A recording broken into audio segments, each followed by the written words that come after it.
அனைவருக்கும் வணக்கம். இது நம்ம சேனலோட புது முயற்சி, திரை விமர்சனம். எனக்கு புத்தகங்கள், அரசியல் இதை தாண்டி இன்னொரு விஷயம் பிடிக்கும் அப்படின்னா அது திரைப்படங்கள் தான். ஸோ நான் பார்க்கிற திரைப்படங்களை பற்றிய என்னுடைய கருத்தை உங்க கூட பகிர்ந்துக்க போறேன். மற்றபடி நான் மிகப்பெரிய திரை விமர்சகர் எல்லாம் கிடையாது. ஜஸ்ட் உங்க கூட என்னுடைய எண்ணங்களை பகிர்ந்துக்க போறேன். தொடங்கலாமா?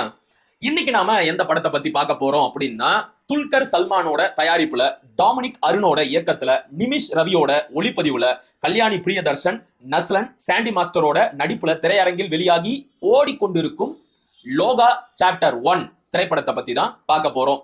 இந்த திரைப்படம் வெளியாகி இது வரைக்கும் கடந்த 3-4 நாட்களாக பல விமர்சனங்களை பார்த்திருப்பீங்க. எல்லாரும் சொல்ற மாதிரி இந்த படம் ஆஹா ஓஹோ அப்படின்னு எல்லாம் இல்ல.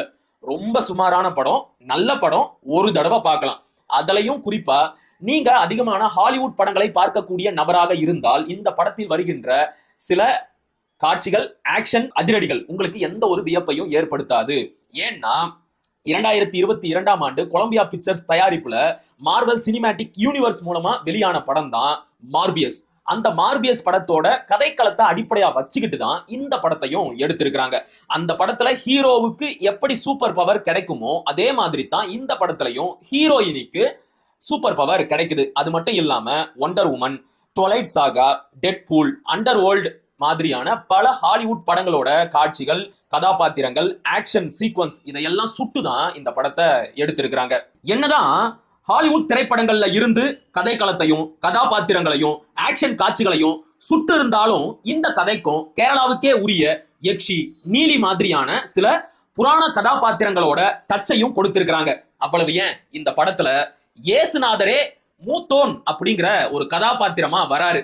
சரி, இப்ப இந்த படத்தோட கதையை பத்தி கொஞ்சம் பார்க்கலாம். நீங்க இன்னும் இந்த படத்தை பார்க்கல அப்படின்னா அடுத்த சில நிமிடங்களை ஸ்கிப் பண்ணிடுங்க. ஏன்னா கட்டாயமா ஸ்பாய்லர்ஸ் இருக்கும்.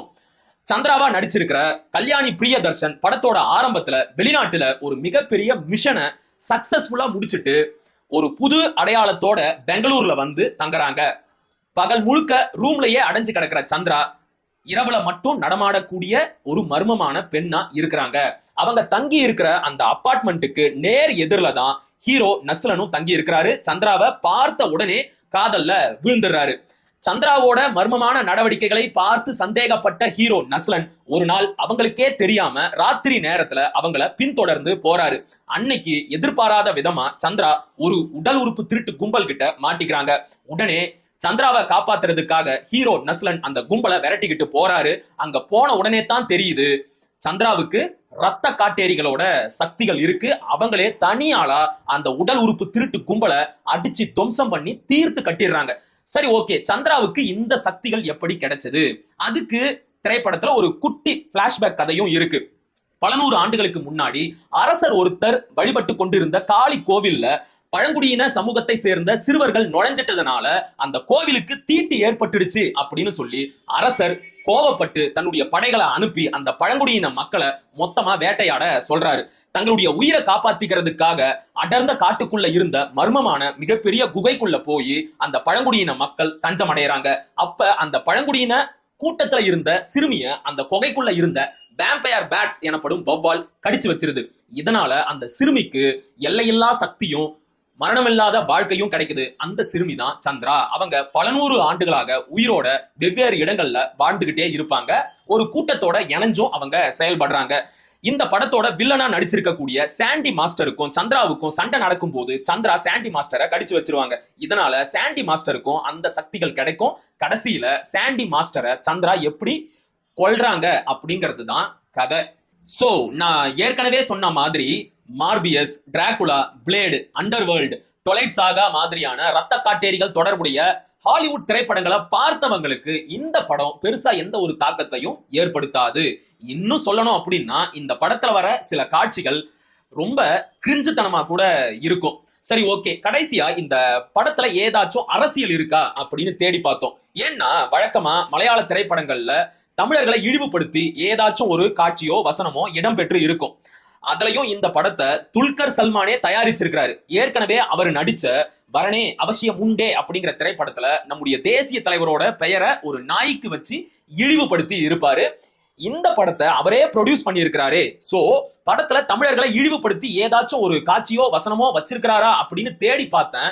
நான் பார்த்த வரைக்கும் அப்படி எந்த ஒரு காட்சியும் எனக்கு தென்படல. ஆனா படத்துல வில்லனா நடிக்கிறதுக்கு மட்டும் தமிழ் திரையுலகத்தை சேர்ந்த சாண்டி மாஸ்டரை கூட்டிக்கிட்டு போயிருக்கிறாரு. அது ஒண்ணும் பெரிய விஷயம் கிடையாது. ஏன்னா எத்தனையோ தமிழ் திரைப்படங்கள்ல கடைசியா வந்த கூலி திரைப்படம் வரைக்கும் எத்தனையோ தமிழ் திரைப்படங்கள்ல பல மலையாள கதாபாத்திரங்கள் வில்லனா நடிச்சிருக்கிறாங்க.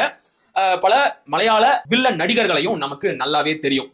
அதே மாதிரி தான் சாண்டி மாஸ்டரும் இந்த படத்துல ஒரு வில்லனா வந்திருக்கிறாரு. அவர் ஒரு காவல் அதிகாரி. அவருடைய பெயர் நாச்சியப்பன். பெண்களை பத்தி ரொம்ப ரொம்ப பிற்போக்கான எண்ணம் கொண்ட நபரா இருக்கிறாரு. பெண்கள் ராத்திரி நேரத்துல வெளியில போக கூடாது, பெண்கள் ஆண்களுக்கு கட்டுப்பட்டு தான் இருக்கணும் மாதிரியான ரொம்ப ரொம்ப பிற்போக்கான எண்ணம் கொண்ட ஒரு நபரா இருக்கிறாரு. இந்த கதாபாத்திரம் பெங்களூரு பெண்களை பற்றி பேசிய சர்ச்சைக்குரிய ஒரு வசனத்தால தான் இன்னைக்கு கர்நாடகாவில் இந்த திரைப்படம் குறித்து மிகப்பெரிய சர்ச்சைகள் எழுந்திருக்கு. படத்தோட தயாரிப்பு குழுவும் வெளிப்படையா வருத்தம் தெரிவிச்சு அந்த வசனத்தையும் காட்சியையும் படத்துல இருந்து நீக்கி இருக்கிறாங்க. கடைசியா இந்த நாச்சியப்பன் காவல் அதிகாரியை பார்க்கும் போதெல்லாம் எனக்கு நம்ம கர்நாடக சிங்கம் அண்ணாமலை இருக்கிறாருல்ல, அவருடைய முகம் தான் ஞாபகத்துக்கு வருது. நீங்களும் பாருங்க, உங்களுக்கு யாரு நினைவுக்கு வராங்க அப்படிங்கறத கமெண்ட் செக்ஷன்ல சொல்லுங்க. மீண்டும் இன்னொரு திரை விமர்சனத்தில் சந்திப்போம். நன்றி, வணக்கம்.